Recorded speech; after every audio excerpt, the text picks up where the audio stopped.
الحمد لله نحمده ونستعينه ونستغفره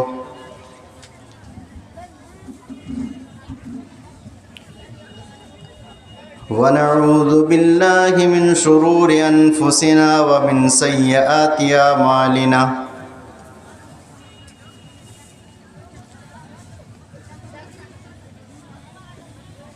من يهده الله فلا مضل له ومن يضلله فلا هادي له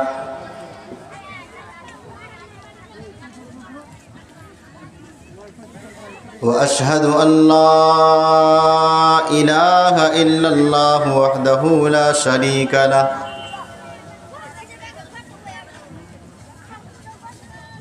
وأشهد أن محمدًا عبده ورسوله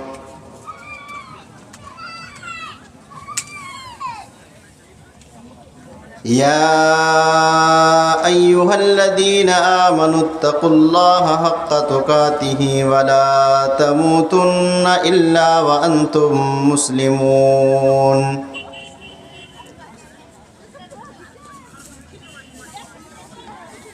يا أيها الناس اتقوا ربكم الذي خلقكم من نفس واحدة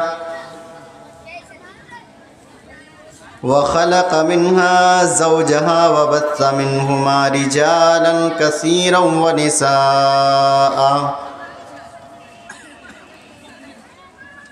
واتقوا الله الذي تساءلون به والأرحام إن الله كان عليكم رقيبا يا أيها الذين آمنوا اتقوا الله وقولوا قولا سديدا يصلح لكم أعمالكم ويغفر لكم ذنوبكم ومن يطع الله ورسوله فقد فاز فوزا عظيما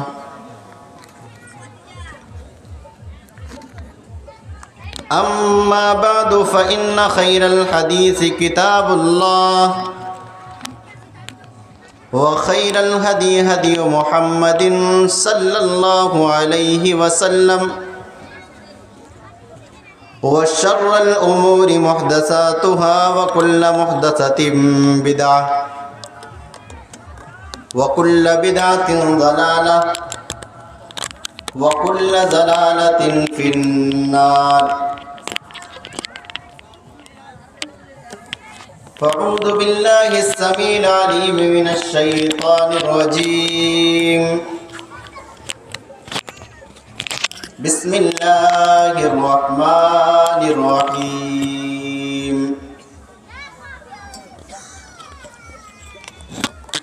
وما الحياة الدنيا إلا لعب ولهو وللدار الآخرة خير للذين يتقون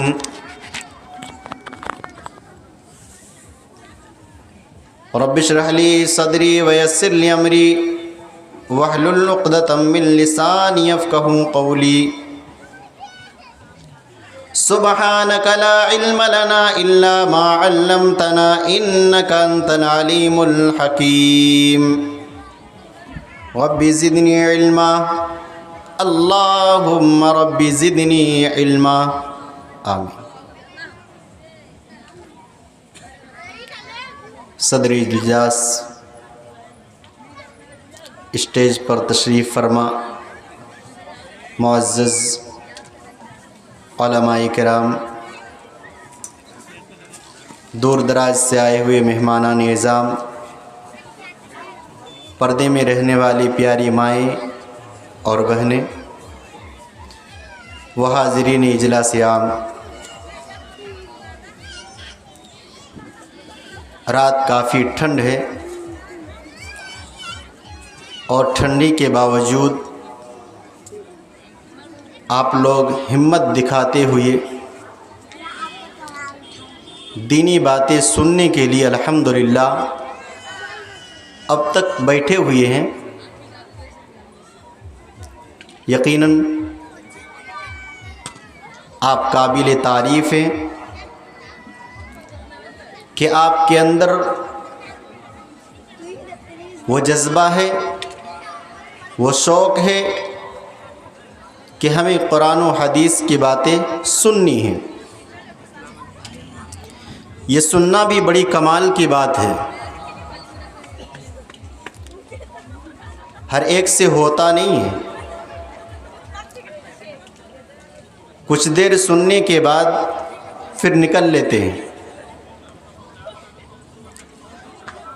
اور یہ بیٹھ کر کے علماء کی باتیں سننا بڑی ہی ہمت کی بات ہے۔ ایک کہاوت ہے کہ مولوی صاحب خطاب کر رہے تھے، بیان کر رہے تھے اسٹیج پر، ایک ایک کر کے سب نکلتے گئے، بیچارہ ایک آدمی بچا رہا۔ آخر میں جو عالم دین خطاب کر رہے تھے انہوں نے کہا کہ آپ تو بڑے قابل تعریف ہیں کہ سارے لوگ چلے گئے، آپ اکیلے بیٹھ کر کے دینی باتیں سن رہے ہیں۔ اس کا جواب سنیے۔ انہوں نے کہا مولوی صاحب میں بیان ویان نہیں سن رہا ہوں، میں خطبہ نہیں سن رہا ہوں، میں اس انتظار میں بیٹھا ہوں کہ کب آپ تقریر ختم کریں کہ میں مائک سمیٹ کر کے گھر جاؤں۔ وہ سننے والا تھا نہیں، مائک والا تھا۔ تو مولوی صاحب نے تعریف کر دیا تو انہوں نے کہا کہ میں سننے کے لیے نہیں بیٹھا ہوں بلکہ میں اس انتظار میں بیٹھا ہوں کہ کب آپ تقریر ختم کریں کہ میں مائک وغیرہ سمیٹ کر کے واپس جاؤں۔ وہی نتیجہ تو نہیں ہے نا؟ چلیے سنیے۔ وَإِذَا تُلِيَتْ عَلَيْهِمْ آيَاتُهُ زَادَتْهُمْ ایمانا۔ ایمان والی کی ایک الگ پہچان ہے کہ جب وہ اللہ کی آیات کی تلاوت سنتے ہیں، ترجمہ سنتے ہیں، تفسیر سنتے ہیں، زادتہم ایمانا، ان کا ایمان بڑھ جاتا ہے۔ آج عمل کے میدان میں مسلمان بہت پیچھے ہیں، اور آج یہی میرا موضوع ہے، بے راہ مسلمان۔ مسلمان کا جو راستہ تھا آج مسلمانوں نے اس راستے کو ترک کر دیا ہے، چھوڑ دیا ہے، دور ہو گئے مسلمان۔ اور آج اتنے برے نتائج جو مسلمانوں کے پیچھے پڑا ہوا ہے، اس کا سب سے بڑا ذریعہ یہ ہے کہ مسلمانوں نے اپنے اس حق کی راہ کو چھوڑ دیا ہے جس راستے پر جناب محمد الرسول اللہ صلی اللہ علیہ وسلم نے چھوڑ دیا تھا۔ دور ہو چکے ہیں، اسلام سے کوسوں دور، شریعت سے کوسوں دور۔ ہمارے اندر ایمان کی کمی، عمل کی کمی، نہ ہم لباس سے پہچانے جاتے ہیں کہ یہ مسلمان ہے، اور نہ ہی اخلاق و کردار سے پہچانے جاتے ہیں کہ ہم مسلمان ہیں۔ نفس کے پجاری بن چکے ہیں، نفس جو چاہتا ہے ہم سے کرواتا ہے، نفس کے ابھرنے والی خواہشات کے پیچھے آج مسلمان پڑ چکا ہے۔ اور یاد رکھیے، یہی نفس کی خواہشات آپ کو جہنم کی دہکتی ہوئی انگار لے جائے گی۔ اٹھائیے قرآن مجید، کھولیے سورہ نازیات اور تلاوت کیجیے آیت نمبر 37، 38، 39 کے اندر اللہ رب العالمین نے ارشاد فرمایا، فَأَمَّا مَن طَغَى وَآثَرَ الْحَيَاةَ الدُّنْيَا فَإِنَّ الْجَحِيمَ هِيَ الْمَأْوَى۔ اللہ کی آیتیں، اللہ کا میسیج ہے، اللہ رب العالمین کا فرمان ہے۔ کبھی قرآن کھول کر کے دیکھ لیا کیجئے، کبھی ترجمہ کے ساتھ پڑھ لیا کیجئے، کبھی آیت کی تفسیر دیکھ لیا کیجئے۔ کیا پیاری پیاری آیت اللہ رب العالمین نے قرآن مجید کے اندر نازل فرمایا ہے۔ کیا فرمایا؟ فَأَمَّا مَن طَغَى، جس نے سرکشی اختیار کی، وآثر الحیات الدنیا، اور دنیاوی زندگی کو ترجیح دیا، فإن الجحیم ہی المأوی، اللہ بیان فرما رہا اس کا ٹھکانہ جہنم ہے۔ دنیا کے اندر اپنی خواہشات کو پوری کرنے کے لیے آج کوشش کر رہے ہیں، محنت کر رہے ہیں، اور ہم نے آخرت کو بھلا بیٹھا ہے، ہم نے قبر کی زندگی کو بھلا بیٹھا ہے، ہم نے میدان محشر کی سختی کو بھلا دیا ہے، آخرت کو نظر انداز کر دیا ہے۔ دنیا کی رنگینیوں میں آج مسلمان پھنس چکا ہے، دنیا کی آبادیوں میں آج مسلمان پھنس چکا ہے۔ کیسے دنیا کمائے، کس طرح سے دنیا کمائے، کس طرح سے بڑی بڑی بلڈنگیں بنائے، بڑی بڑی عمارتیں بنائے، آج دنیا کے چکر میں آخرت کو بھلا بیٹھے ہیں۔ اللہ بیان فرما رہا ہے وَفَأَمَّا مَنْ طَغَى وَآثَرَ الْحَيَاةَ الدُّنْيَا فَإِنَّ الْجَحِيمَ هِيَ الْمَأْوَى۔ اللہ رب ذوالجلال ارشاد فرما رہا ہے جس نے شرکسی اختیار کی، من آپ کا نفس ابھار رہا شراب پینے کے لیے، آپ نے شراب پی لیا، اللہ بیان فرما رہا ہے فَإِنَّ الْجَحِيمَ هِيَ الْمَأْوَى، ٹھکانہ جہنم بنا لینا۔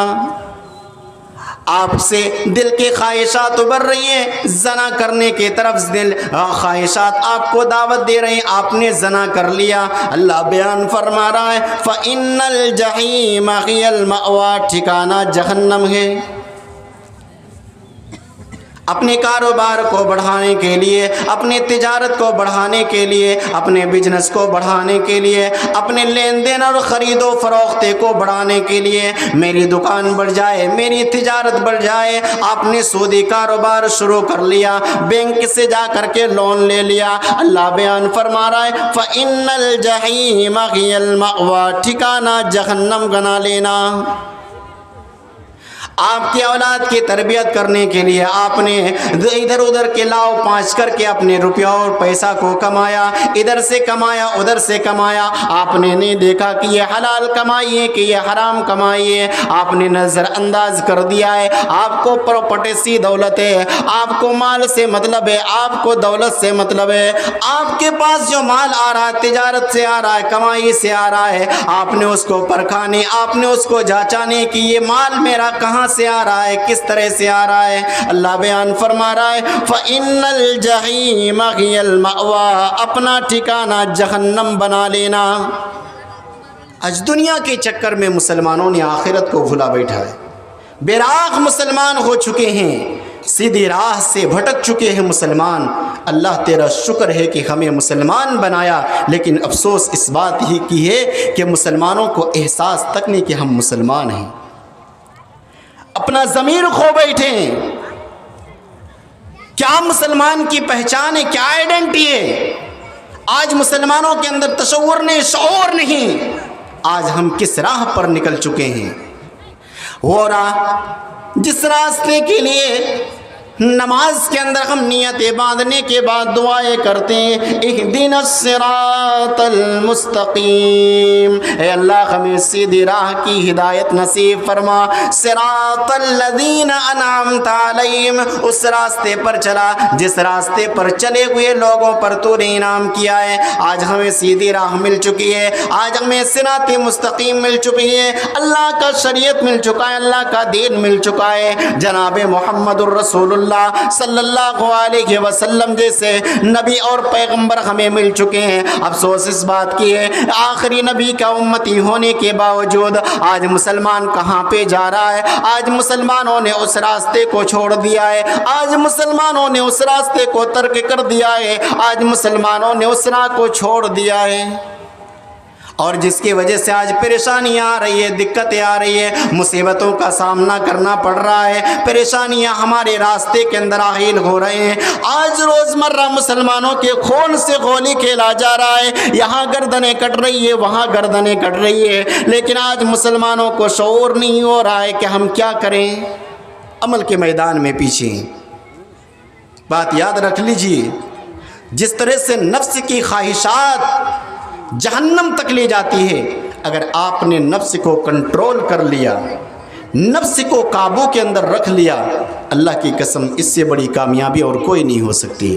اٹھائیے قرآن سورہ نازیات کھولیے اور آیت نمبر 40 اور 41 کی تلاوت کیجیے۔ اللہ رب ذوالجلال نے ارشاد فرمایا وَأَمَّا مَنْ خَافَ مَقَامَ رَبِّهِ وَنَهَى النَّفْسَ عَنِ الْهَوَىٰ فَإِنَّ الْجَنَّةَ هِيَ الْمَأْوَىٰ۔ کیا پیاری آیت ہے، اللہ رب ذوالجلال کا فرمان ہے۔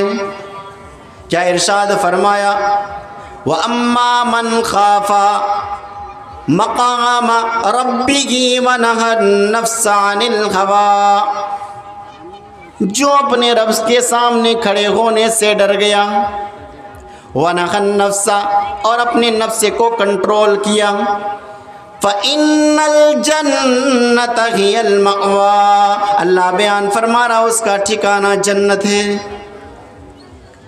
جس نے نفس کی پیروی کی، جس نے نفس کی خواہشات کے پیچھے پڑ گیا، آخرت کو بھلا بیٹا، اللہ بیان فرما رہا ہے فَإِنَّ الْجَحِيمَ هِيَ الْمَأْوَىٰ، اس کا ٹھکانہ جہنم ہے۔ اور اللہ نے فرمایا وَأَمَّا مَنْ خَافَ مَقَامَ رَبِّهِ وَنَهَى النَّفْسَ عَنِ الْهَوَىٰ، جو اپنے رب کے سامنے کھڑے ہونے سے ڈر گیا اور اپنے نفس کو کنٹرول کر لیا، فَإِنَّ الْجَنَّةَ هِيَ الْمَأْوَىٰ، اس کا ٹھکانہ جنت ہے۔ نفس کو کنٹرول کیجئے میرے بھائی، نفس آپ کو برائی کی طرف لے جا رہا ہے، نفس آپ کو غلط راہ کی طرف لے جا رہا ہے، نفس آپ کو آپ کی خواہشات، آپ کی آخرت کو تباہ و برباد کرنے کے پیچھے پڑا ہوا ہے، اور آپ ہیں کہ آپ اپنے نفس کے پیچھے پڑ کر کے اپنی آخرت کو تباہ و برباد کر رہے ہیں۔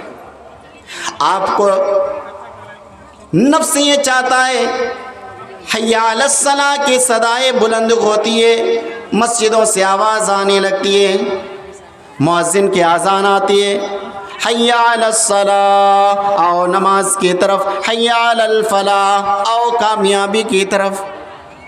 آپ کا نفس اس وقت چاہتا ہے ہم نماز نہ پڑھیں، ہم نماز سے دور ہو جائیں، ہم نماز سے دور ہو جائیں، ہم نماز کے لیے وضو نہ بنائیں، ہم نماز کے لیے مسجد کی طرف نہ جائیں۔ لیکن آپ نے اپنے نفس کی بات کو کاٹ دیا، اللہ کی صدائیں آ رہی ہیں، اللہ تبارک و تعالیٰ کی طرف سے بلانے والا آیا ہوا ہے، مؤذن کی صدائیں آ رہی ہے، لہٰذا میں سارے کے سارے کام کو چھوڑ کر کے مسجد کے اندر آ جاؤں۔ آپ نے نفس کی تکمیل نہ کی، آپ نے نفس کی بات کو کاٹ دیا۔ اللہ بیان فرما رہا ہے فَإِنَّ الْجَنَّةَ هِيَ الْمَأْوَىٰ، ٹھکانہ جنت ہے، جنت کے اندر ٹھکانہ ہے۔ آج دنیا کی رنگینیوں میں مسلمان پھنس چکے ہیں، عیش و آرام کے اندر مسلمان پھنس چکے ہیں، لیکن یاد رکھیے یہ دنیا محض کھیل تماشا ہے، اس کے علاوہ کچھ نہیں ہے۔ اٹھائیے قرآن مجید، کھولیے سورہ انعام اور تلاوت کیجئے 32 نمبر کی آیت۔ اللہ رب ذوالجلال نے ارشاد فرمایا وَمَا الْحَيَاةُ الدُّنْيَا إِلَّا لَعِبٌ وَلَهْوٌ وَلَلدَّارُ الْآخِرَةُ خَيْرٌ لِلَّذِينَ يَتَّقُونَ۔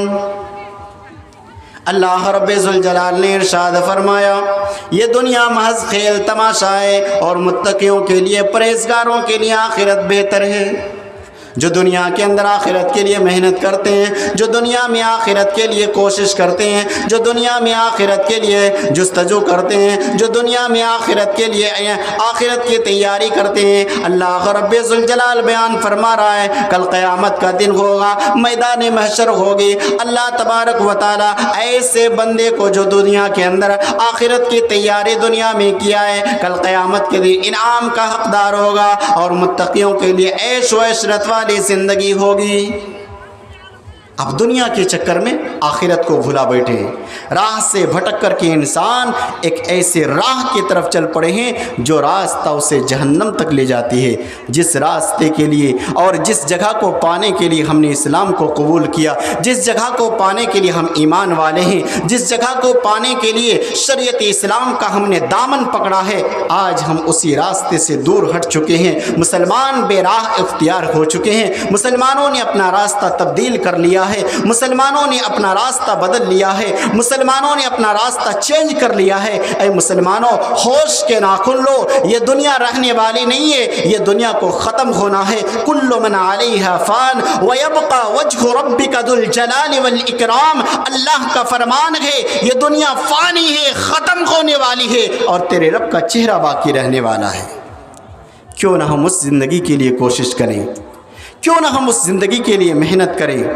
یہ 60 سالہ زندگی ہے، 70 سالہ زندگی ایسے تیسے کٹ جائے گی۔ بھلا بتاؤ مسلمانوں، نہ اس زندگی کو 100 سال میں ختم ہونا ہے، نہ اس زندگی کو 200 سال میں ختم ہونا ہے، نہ اس زندگی کو 500 سال میں ختم ہونا ہے، نہ لاکھ سال میں ختم ہونا ہے، نہ کروڑ سال میں ختم ہونا ہے۔ اس زندگی کو ہمیشہ ہمیشہ رہنا ہے۔ بھلا بتائیے 60 سالہ زندگی کے لیے ہم اتنی زیادہ کوششیں کر رہے ہیں، اور ہمیشہ زندگی کے لیے ہم نے کتنی کوششیں کی ہے؟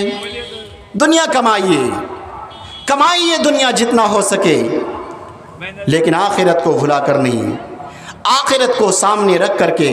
اللہ رب العالمین نے دعائیں بھی بڑی عجیب سکھائی ہے کہ آپ اللہ سے دنیا بھی مانگو، آخرت بھی مانگو، آخرت بھی مانگو، دنیا بھی مانگو، عذاب جہنم سے بھی اللہ رب العالمین سے پناہ مانگو۔ اٹھائیے قرآن مجید، تلاوت کیجئے سورہ بقرہ کی آیت نمبر 200۔ اللہ رب العالمین نے ارشاد فرمایا، ربنا آتنا فی الدنیا حسنہ وفی الآخرۃ حسنۃ وقنا عذاب النار۔ اللہ رب العالمین نے کتنا بہترین یہ دعا سکھائی ہے، ربنا آتنا فی الدنیا، اے اللہ ہمیں دنیا میں بھی اچھائی عطا فرما، حسنۃ وفی الآخرۃ حسنۃ وقنا عذاب النار، اور اے اللہ ہمیں آخرت کے اندر بھی اچھائی عطا فرما، وقنا عذاب النار، اور آخرت کے اندر قیامت کے دن جہنم کی آگ سے ہمیں بچا لینا۔ سارے لوگوں کو یہ دعا یاد ہے، سارے لوگوں کو یہ دعا یاد ہے، لیکن یہ مانگیں گے کہاں؟ مسجد جاتے ہی نہیں۔ دعا مانگنے کے لیے تو ہمیں مسجد جانا پڑے گا نا، نمازیں پڑھنی پڑے گی نا۔ ہم تو نمازیں نہیں پڑھتے ہیں، مسلمان ہو کر کے نمازوں کا جنازہ نکال رہے ہیں۔ اگر ہر گھر سے ایک نمازی نکل کر کے مسجد آ جائے، انشاءاللہ پریشانیوں کا حل ختم ہو جائے گا۔ عبادتیں تو بہت زیادہ ہے، کہتے ہیں مولوی صاحب کیا نماز ہی عبادت ہے؟ میں کہتا ہوں اللہ کی قسم نماز جیسی کوئی عبادت نہیں۔ ایک ایسی عبادت ہے نماز کہ اللہ کے قریب کر دیتی ہے۔ دعائیں مانگنے کے لیے ہمیں نماز پڑھنی پڑے گی، اور نماز جیسی کوئی عبادت نہیں۔ اللہ رب العالمین نے کیا ہی بہترین انداز میں نماز کا حکم دیتے ہوئے ارشاد فرمایا۔ قرآن مجید سورہ بقرہ آیت نمبر 238 نمبر کی آیت ہے، اللہ رب العالمین نے ارشاد فرمایا، حافظوا علی الصلوات والصلاة الوسطى وقوموا للہ قانتین۔ اے لوگوں نماز کی حفاظت کرو، اور خاص طور پر درمیانی نماز کی حفاظت کرو۔ وقوموا للہ قانتین، اور اللہ کے دربار میں عاجزی و انکساری کے ساتھ ادب کے ساتھ کھڑے رہو۔ آج ہم نہ نماز پڑھتے ہیں اور نہ ہی ہمیں نماز کا خیال آتا ہے۔ ہاں جمعہ چلے جاتے ہیں، سنیچر کو دکھائی نہیں دیا، اتوار کو دکھائی نہیں دیا، سوموار کو دکھائی نہیں دیا، منگل کو دکھائی نہیں دیا، بدھ کو دکھائی نہیں دیا، جمعرات کو دکھائی نہیں دیا، اور جب جمعہ کا دن آیا تو اگلی صف کے اندر بیٹھا ہوا ہے۔ یہ پکا نمازی ہے، ایک وقت 5 وقت نماز کے اندر دکھائی نہیں دیا، اور جمعہ کے دن اگلی صف کے اندر بیٹھا ہوا۔ ہاں یہ بڑا ہی متقی اور پرہیزگار ہے۔ چلیے حدیث اٹھاتے ہیں، کیا بہترین انداز میں جناب محمد رسول اللہ صلی اللہ علیہ وسلم نے نماز کی طرف لوگوں کو رغبت دلایا۔ آج ہم نے نماز کا حق بھی ادا نہیں کیا، جس حق کے ساتھ نماز کو ادا کرنی چاہیے اور جتنا سکون اور اطمینان کے ساتھ نماز کو پڑھنی چاہیے، آج امت نے اس نماز کو بھی کھو دیا ہے۔ جس طریقے پر جناب محمد الرسول اللہ صلی اللہ علیہ وسلم نے نماز پڑھ کے بتائی تھی، آج امت کے پاس وہ نماز نہیں۔ گنے چنے چندے لوگ 5 وقت نماز پڑھنے کے لیے آتے ہیں، مگر کئی مساجدوں کے اندر اس طرح سے دیکھنے کو ملتا ہے کہ صرف اٹھک بیٹھک، اٹھ رہے ہیں بیٹھ رہے ہیں، اٹھ رہے ہیں بیٹھ رہے ہیں، نہ رکوع میں اطمینان، نہ قومہ میں اطمینان، نہ سجدے میں اطمینان، اور نہ ہی ایک سجدے کے بعد اطمینان۔ نماز کی سکون ہی ختم ہو گئی ہے۔ ابو داؤد حدیث نمبر 425 نمبر کی حدیث، راوی حدیث حضرت عبادہ بن صامت رضی اللہ تعالیٰ عنہ بیان فرماتے ہیں، ان عبادہ بن صامت رضی اللہ تعالی عنہ قال اشہد انی سمعت رسول اللہ صلی اللہ علیہ وسلم، حضرت عبادہ بن صامت رضی اللہ تعالی عنہ بیان فرماتے ہیں کہ میں گواہی دیتا ہوں کہ میں نے جناب محمد الرسول اللہ صلی اللہ علیہ وسلم کو فرماتے ہوئے سنا، یقول 5 صلوات افترضہن علی اللہ، اللہ کے نبی علیہ السلام نے ارشاد فرمایا اللہ تبارک و تعالیٰ نے 5 نمازیں فرض کی ہیں۔ ومن احسن وضوءا، اور جس نے بہترین انداز میں وضو کیا، اچھے انداز میں وضو کیا۔ آج ہم نے وضو بھی اتنا جلدی ادھر وضو بنا رہے ہیں، ادھر بنا رہے ہیں وضو، اور سامنے بھی لوگ بیٹھے ہوئے ہیں، دائیں بائیں ادھر بھی بات کر رہے ہیں، ادھر بھی بات کر رہے ہیں، اور وضو بنا رہے ہیں۔ بھائی وضو بھی عبادت ہے، اس کو بھی توجہ کے ساتھ دھیان کے ساتھ بنائیے۔ ابھی وضو خانے کے اندر بعض مساجد کے اندر دیکھیے تو مچھی بازار بنا کے رکھ دیتے ہیں، یہ ہنس رہا ہے، وہ ادھر سے بات کر رہا ہے، یہ ادھر سے بات کر رہا ہے، اور پھر وضو بھی بنا رہے ہیں۔ وضو کو وضو کے طریقے پر بنائیے جس طریقے پر جناب محمد رسول اللہ صلی اللہ علیہ وسلم نے وضو کر کے بتایا۔ اس کا بھی مقام و مرتبہ بہت زیادہ ہے میرے بھائی، کہ نبی علیہ السلام نے ارشاد فرمایا جس نے بہترین انداز میں وضو کیا اور وضو کرنے کے بعد دعا پڑھی، اشہد ان لا الہ الا اللہ وحدہ لا شریک لہ واشہد ان محمدا عبدہ ورسولہ، فتحت لہ ابواب الجنہ 8۔ اللہ کے نبی علیہ السلام نے ارشاد فرمایا جس نے بہترین انداز میں وضو کیا اور وضو بنانے کے بعد یہ دعا پڑھی، اشہد ان لا الہ الا اللہ وحدہ لا شریک لہ واشہد ان محمدا عبدہ ورسولہ، نبی علیہ السلام نے فرمایا فتحت لہ ابواب الجنہ 8، اس کے لیے جنت کے 8 دروازے کھول دیے جاتے ہیں۔ اتنا مقام و مرتبہ وضو کا ہے، اور بے ادبی کے ساتھ وضو بناتے ہیں۔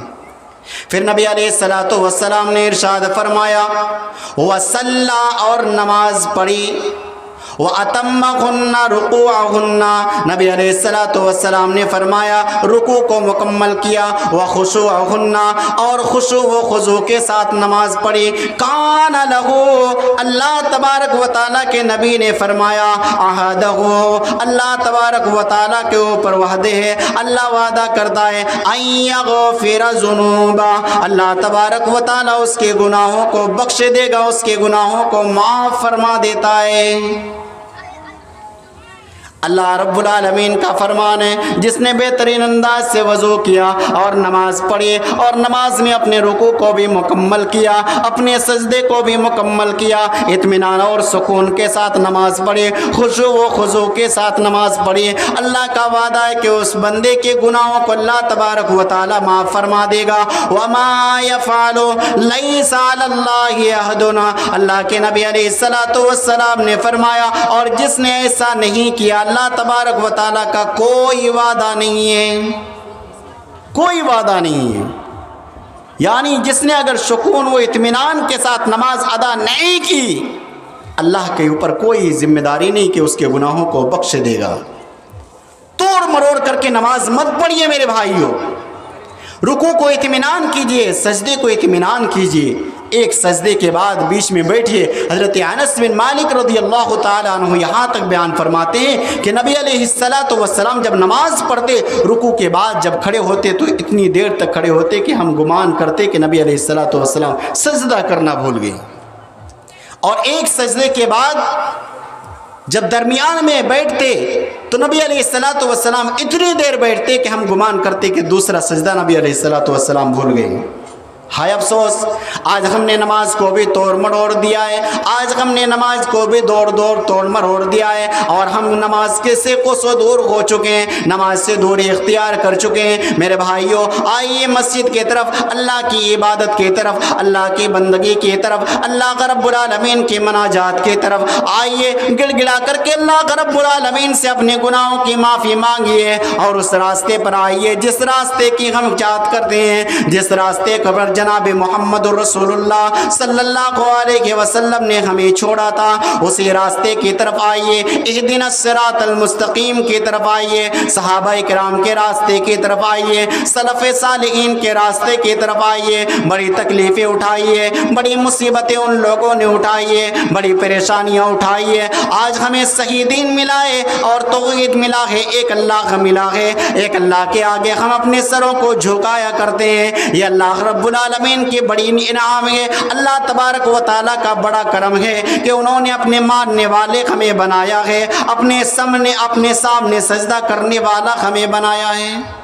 آج پوری دنیا کے اندر آپ نظر دوڑائیے، پوری دنیا کے اندر اسلام کے علاوہ کوئی ایسا مذہب نہیں ہے جس مذہب کے اندر یہ کہا جاتا ہو، یا جس مذہب کے ماننے والے صرف اور صرف ایک اللہ کی عبادت اور بندگی کرتے ہوں۔ صرف اسلام ایک ایسا مذہب ہے، ایک ایسا دین ہے جو حکم دیتا ہے اور مسلمان ایک اللہ کے سامنے سر جھکاتے ہیں۔ لیکن آج اس کو بھی مسلمانوں نے تبدیل کر دیا ہے، جہاں چاہے اپنا سر جھکا دیتے ہیں، کبھی یہاں سر جھکا دیتے ہیں، کبھی وہاں سر جھکا دیتے ہیں، اور سوچتے ہیں یہاں سے نہ ملے تو دوسری جگہ سے ہم لے لیں گے۔ آج مسلمان بے راہ ہو چکے ہیں۔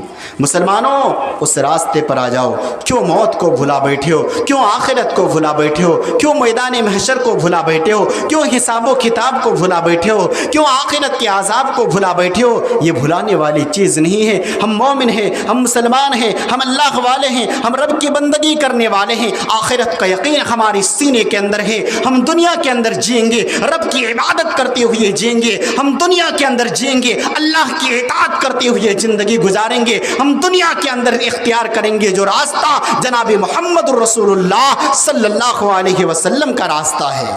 کیوں بھٹک رہے ہو؟ کیوں موت کو بھلا بیٹھے ہو؟ جس موت کے بارے میں اللہ رب ذوالجلال نے ارشاد فرمایا، اٹھائیے قرآن مجید اور سورۃ العمران کی تلاوت کیجئے۔ اللہ رب العالمین نے آیت نمبر 185 کے اندر ارشاد فرمایا، رب کا قانون بنا ہوا ہے، کل نفس ذائقۃ الموت۔ اے مسلمانوں، کیوں موت سے دور ہو رہے ہو؟ کیوں موت کو بھلا بیٹھے ہو؟ جبکہ اللہ رب العالمین کی طرف سے قانون بنا ہوا ہے، کل نفس ذائقۃ الموت، ہر نفس کو موت کا مزہ چکھنا ہے، ہر نفس کو دنیا سے جانا ہے، ہر نفس کو آخرت کی طرف جانا ہے، ہر نفس کو دنیا چھوڑنا ہے۔ جو دنیا کے اندر پیدا ہوتا ہے آخرت کی طرف وہ نکل پڑتا ہے۔ یہ اللہ کا قانون، یہ اللہ کا بنایا ہوا قانون ہے۔ نبی اور رسول آئے، پیغمبر آئے، سارے کے سارے آئے اور آ کر کے چلے گئے۔ دنیا کے اندر آدم علیہ السلام سے لے کر کے اب تک بہت لاکھوں کروڑوں اربوں لوگ آئے۔ اللہ تبارک و تعالیٰ نے فرمایا کہ دنیا کسی کے رہنے کی جگہ نہیں ہے، بلکہ دنیا جانے کی جگہ ہے۔ کل نفس ذائقۃ الموت، اللہ رب العالمین کا قانون بنا ہوا ہے، دنیا چھوڑ کر کے تمہیں جانا ہے۔ آج ہم نے اس موت کو بھلا دیا ہے۔ موت تو چھوڑیے، موت کی سختی کو بھی ہم نے بھلا دیا ہے۔ موت کی سختی کو بھی بھلا دیا ہے۔ کیا ہمیں مرنا نہیں ہے؟ کیا ہمیں دنیا چھوڑنا نہیں ہے؟ کیا ہمیں آخرت کی طرف نہیں جانا ہے؟ حقیقت یہ ہے کہ موت کی سختی حق کے ساتھ آ چکی ہے۔ اٹھائیے قرآن مجید، سورہ قاف کھولیے اور آیت نمبر 19 کی تلاوت کیجیے۔ اللہ رب ذوالجلال نے ارشاد فرمایا، وَجَاءَتْ سَكْرَةُ الْمَوْتِ بِالْحَقِّ، موت کی سختی حق کے ساتھ آ چکی ہے۔ موت اتنا سخت ہوتی ہے کہ جس نے چکھا اس کو بتانے کے لائق نہیں چھوڑا۔ موت کی سختی اتنی خطرناک ہے کہ تڑپ تڑپ کر کے جان نکلنے لگتی ہے جسم سے، یہ پورا باڈی ہے، اور جب روح نکلنے لگتی ہے تو آنکھیں بھی نظریں بھی روح کا پیچھا کرنے لگتی ہے۔ کسی کی موت بڑی سختی سے ہوتی ہے، کسی کی موت بڑی آرام سے ہوتی ہے، وہ آپ کے عمل پر ڈیپینڈ کرتا ہے۔ آپ کا عمل کس قابل ہے؟ اگر آپ کا عمل اس قابل ہے کہ آپ نے دنیاوی زندگی کے اندر موت سے پہلے موت کی تیاری کی ہے تو آپ کی موت جو ہے آسانی کے ساتھ ہوگی، اور آپ نے اگر موت کے پہلے اپنے موت کی زندگی کے لیے کچھ تیاری نہیں کی ہے تو موت بڑی سختی ہے۔ آج ہم نے موت کو بھلا دیا ہے، آگے چلیے موت کو بھی بھلا دیا، موت کی سختی کو بھی ہم نے بھلا بیٹھا، قبر کو بھی بھلا دیا ہے۔ شاعر کہتا ہے الموت قدح کل نفس شاربہ والقبر باب کل نفس داخلہ۔ موت ایک پیالہ ہے، موت ایک شربت ہے جسے ہر شخص کو پینا ہے، اور قبر ایک دروازہ ہے، کل نفس داخلہ، ہر نفس کو داخل ہونا ہے۔ قبر کیڑے مکوڑے کا گھر ہے، قبر اندھیرا کوٹ رہی ہے، قبر کے اندر اجالا نہیں ہے، قبر کے اندر انتظام نہیں ہے، قبر کے اندر گدا بچھا ہوا نہیں ہے۔ اگر قبر کے اندر تم اچھی زندگی چاہتے ہو، قبر کے اندر روشنی چاہتے ہو، قبر کے اندر قبر کے کیڑے مکوڑے سے بچنا چاہتے ہو، قبر کے عذاب سے بچنا چاہتے ہو، دنیاوی زندگی کے اندر اس قبر کے لیے تیاری کر لیا کرو۔ اللہ کے نبی جناب محمد الرسول اللہ صلی اللہ علیہ وسلم نے حضرت عائشہ رضی اللہ تعالیٰ عنہ سے فرمایا، اے عائشہ اگر تمہیں قبر کے عذاب سے بچنا ہے تو تم بچ لیا کرو، اگرچہ تم کھجور کے ٹکڑا یہ اللہ کے راہ میں خرچ کر کے۔ صدقہ و خیرات قبر کے عذاب کو بجھا دیتا ہے میرے بھائی، اس لیے قبر کے عذاب سے بچنے کے لیے ہمیں دنیا کے اندر صدقہ و خیرات نیک اعمال کی طرف آگے بڑھنا پڑے گا، لیکن ہمارا نفس گوارا نہیں کرتا کہ ہم اپنی کمائی کو کسی اور کے ہاتھ سونپ دیں۔ بہت بڑی خرابی بن چکی ہے آج، فضول خرچی کرنے کے لیے ہمارے پاس کتنا روپیہ ہوتا ہے، کتنا مال و دولت ہوتی ہے، لیکن جب اللہ کے راہ کی بات آتی ہے اس قدر ہم بڑے لمبے سانس لیتے ہیں کہ لگتا ہے کہ ہماری جان کسی نے مانگ لیا ہے۔ دل والے بنیے، اللہ کی راہ میں خرچ کرنے والے بنیے، یہ مال دنیا کے اندر رہ جائے گا، آپ کا باڈی، آپ کے اہل و عیال، آپ کی رشتہ داری چار پائی کے اندر بٹھا کر کے، چار پائی کے اندر سلا کر کے اور کفن کے اندر لپیٹ کر کے آپ کو قبر کے حوالے کر دیں گے۔ قبر کے عذاب کو بھی ہم نے بھلا دیا ہے۔ بعض لوگ تو انکار کر دیتے ہیں کہ قبر کے اندر عذاب ہوتا ہی نہیں ہے، کہتے ہیں کہاں دلیل ہے قرآن مجید کے اندر؟ جی ہاں، قرآن پڑھیں گے تب تو دلیل ملے گا۔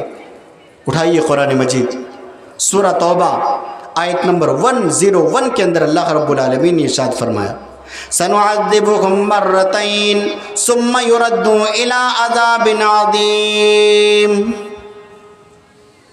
اس آیت کریمہ کے اندر اللہ رب العالمین نے ارشاد فرمایا سنعذبهم مرتين، ان قریب ہم انہیں دو عذاب کے اندر مبتلا کریں گے، ثم يردون الى عذاب عظیم، اور پھر ہم اسے بڑی عذاب کی طرف لوٹا دیں گے۔ سورہ توبہ کی آیت کریمہ کے اندر 3 عذاب کا ذکر ہوا ہے۔ سنعذبهم مرتين کے اندر 2 عذاب، ہم اسے 2 عذاب دیں گے، اس سے مراد دنیاوی عذاب اور قبر کی عذاب۔ پھر اللہ رب العالمین ارشاد فرما رہا ہے ثم يرد الى عذاب عظیم، اور پھر ہم اسے جو ہے آخرت کے اندر بڑے عذاب کی طرف منتقل کر دیں گے۔ پتہ یہ چلا کہ دنیا کے اندر بھی اللہ عذاب دیتا ہے، قبر کے اندر بھی اللہ عذاب دیتا ہے، اور آخرت کے عذاب تو ہے ہی۔ آج مسلمانوں نے ان ساری کی ساری چیزوں کو نظر انداز کر دیا ہے۔ میدان محشر کی سختی کو ہم نے بھلا دیا، آخرت کی سختی کو ہم نے بھلا دیا۔ ہمیں یقین ہے مرنے کے بعد دوبارہ زندہ ہونا ہے، لیکن ہم دنیا کے اندر اس کی تیاری نہیں کر رہے ہیں. اس دنیا کی رنگینیوں میں پھنس چکے ہیں مسلمان. اس دنیا کی خوش و خرم زندگی کے اندر انسان لغویات کے اندر پڑ کر کے اپنی آخرت کو تباہ و برباد کر رہے ہیں. جس آخرت کے بارے میں نقشہ اللہ رب العالمین نے قرآن مجید سورہ حج آیت نمبر 1 اور 2 کے اندر ارشاد فرمایا. رب ذوالجلال نے ارشاد فرمایا یا ایھا الناس اتقوا ربکم ان زلزلۃ الساعۃ شیء عظیم یوم ترونها تذہل کل مرضعۃ عما ارضعت وتضع کل ذات حمل حملها وترى الناس سکارى وما هم بسکارى ولكن عذاب اللہ شدید. اللہ رب ذوالجلال نے اس آیت کریمہ کے اندر ارشاد فرمایا یا ایھا الناس اتقوا ربکم ان زلزلۃ الساعۃ شیء عظیم. اے لوگو اللہ رب العالمین سے ڈر جاؤ. اے لوگو اللہ رب العالمین سے ڈر جاؤ. بے شک قیامت کے زلزلے بہت بڑی چیز ہے. یوم ترونہا تذہل کل مرضعۃ عما ارضعت. اس دن جس دن دیکھو گے اسے بھول جائے گی ہر دودھ پلانے والے اپنے دودھ پیتے بچے کو. وتضع کل ذات حمل حملها. اور ہر حمل والے اپنے حمل کو ڈال دیں گے. وتری الناس سکارى. اور آپ دیکھیں گے کہ لوگ نشے کی حالت میں ہوں گے. وما هم بسکارى ولكن عذاب اللہ شدید. حقیقت میں وہ نشے کی حالت میں نہ ہوں گے بلکہ اللہ کا عذاب بڑا سخت ہوگا, بڑا کٹھن ہوگا, بڑا مشکل ہوگا. اللہ اکبر.